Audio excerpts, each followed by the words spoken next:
Morning, everybody. Welcome back to my channel. Thanks, first off, for the support on the channel. I feel like we're really growing strong and fast, and I'd love to see it right before the season. It's going to be an incredible season.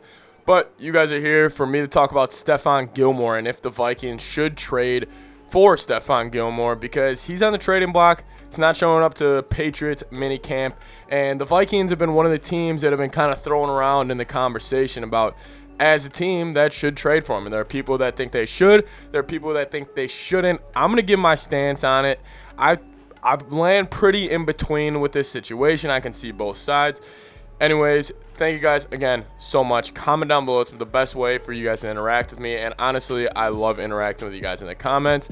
Follow me on Twitter and Instagram. That's what I'm going to be really trying to promote during the season because then I can really interact with you guys. But again, seriously, thank you guys so much for the support. Hey, let's talk about Stephon Gilmore. If and should he be a Minnesota Viking right now?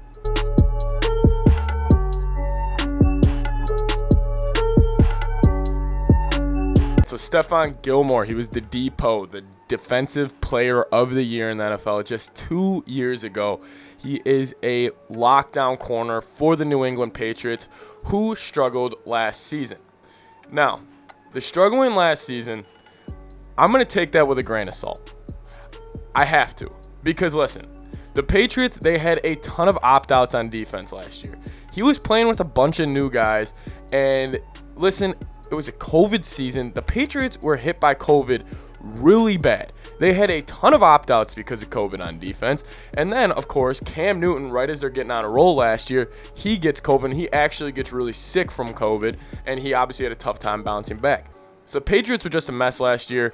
However, they still ended up getting the 7-9 because of that defense. And I know Stephon Gilmore, if you look at PFF and all that, he did not have a good year. He was just pretty much average. He was average if you look at every statistical category you can for Stephon Gilmore. Obviously, J.C. Jackson, he got a ton of the praise in that secondary because he was a huge interception guy. Oh, if I'm being honest, if I looked at how Stephon Gilmore played last year, I just think he was disengaged. I don't think he was giving it everything. I think he was always there, always playing hard. Obviously, you have to in the NFL, but I don't think mentally he was I'm all in for this season. I don't think he had that mentality just like in years past because this is his first time playing without Brady. This is his first time with a whole new culture in New England, and I really think the Vikings should trade for him. However, it has to be for the right price.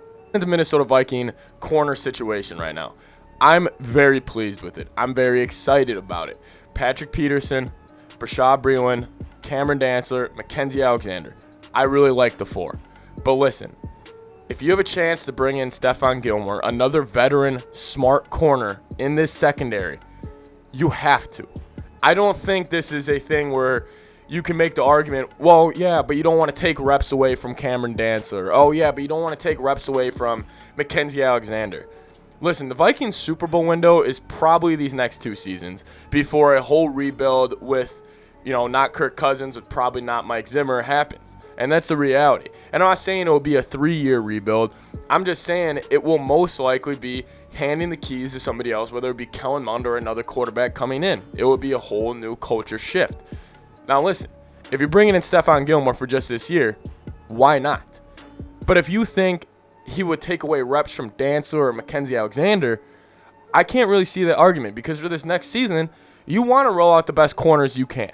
You want to put the best players on the field. That's just that's just how it is. And then also, I can almost play to that side of things where it's like, yeah, but you could bring in a Stephon Gilmore and a Patrick Peterson, 2 veteran corners who are coming off bad years. They're going to have something to prove. I guarantee you, if you brought Stephon Gilmore in with Patrick Peterson and they're just hanging out in the locker room, let's just say they're just hanging out first day, Vikings trade for Stephon Gilmore, and they're talking about it after practice and all that, they're going to bring up to each other, I promise you, they will bring up, oh, wow, everybody's doubting us. Everybody thinks we're done. And then they're going to start looking around. They're going to see Harrison Smith, Danielle Hunter, Eric Kendricks. They're going to start seeing a bunch of these, Bashaud Breeland. They're going to start seeing the second they're going to be like, we can make this a top defense in the league. If they brought in Stephon Gilmore, I could sit up here and make the argument they will be a top 3 defense, no doubt, next year. The talent would just be off the board. Would it be getting to the quarterback, shutting it down in the secondary, and then you got linebackers that can fly around. They have everything. Yeah, would I like another pass rusher? Obviously. But the D-line is looking filthy right now.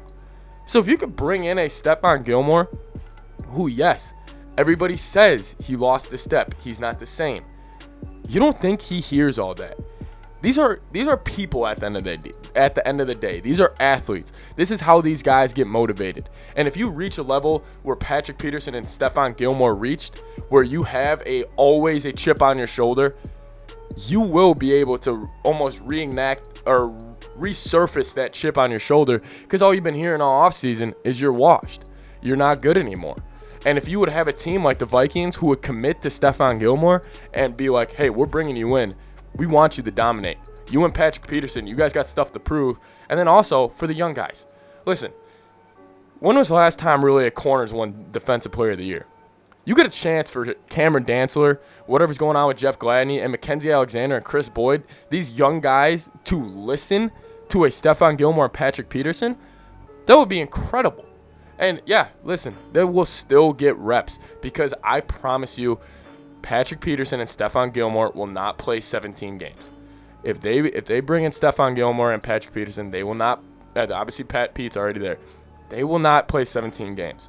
However, bringing in a Stephon Gilmore, it's just another mind for Zimmer to pick. It's another mind when you're defensive game planning.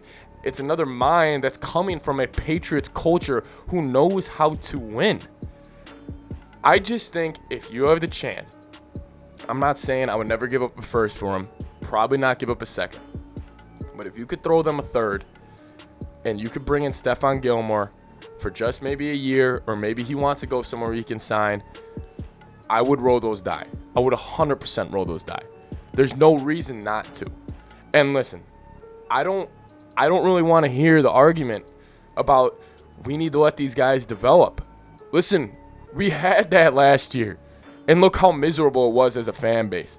We went through the growing pains last year, and it was not fun. And yes, they got better throughout the season, especially Dantzler. We saw it with the reps. But Mackenzie Alexander's been there for a while. We know what he is. We know what his ceiling is. Chris Boyd, we know what his ceiling is. Both their ceilings is not even close to Gilmore or Pat Pete's production level that they will give next year. Not even close to their primes, obviously. But if you could throw those two out there with Rashad Breeland and Cameron Dantzler, I don't think Mike Zimmer will run three linebackers. I think he'll sit in nickel the entire defense. I think he'll just run Kendricks, Barr, 4 linemen, 4 corners, and the safeties. Even though that adds up to 12, but he'll somehow find a way. He'll run all 4 of those corners somehow. He might not even play 2 safeties. He might have one of those guys drop back to safety and run 1 safety over top, 4 corners, 4 linemen, 2 linebackers. The possibilities of looks you could give at people would be endless because you have a ton of talent. It just adds layers on layers to a defense, and that's how you get through a postseason. You don't do the same thing every day. You don't show them the same look every week. That's how the Patriots were so successful, because they had a bunch of players who could adapt. And if you could bring in a Stephon Gilmore, why not? Why not? It's just another talent. It's another corner. It's another guy for Zimmer.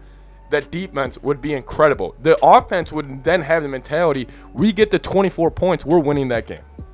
I think you should for the right price. I don't think you should move house and move everything for Stephon Gilmore. But if you got a chance to go get Stephon Gilmore and he's on the table and you're in conversation, why not go for it? It's about being aggressive in the NFL. Anything in life you have to take risks to go get. That's just the truth. I mean, if you want something, you have to be aggressive and you have to go get it. You're not going to get it by sitting around and letting it come to you. And the Vikings this whole offseason has been aggression. They've been trading for pieces. They've been signing big names. They've been doing this. This will just be another layer of icing on the cake.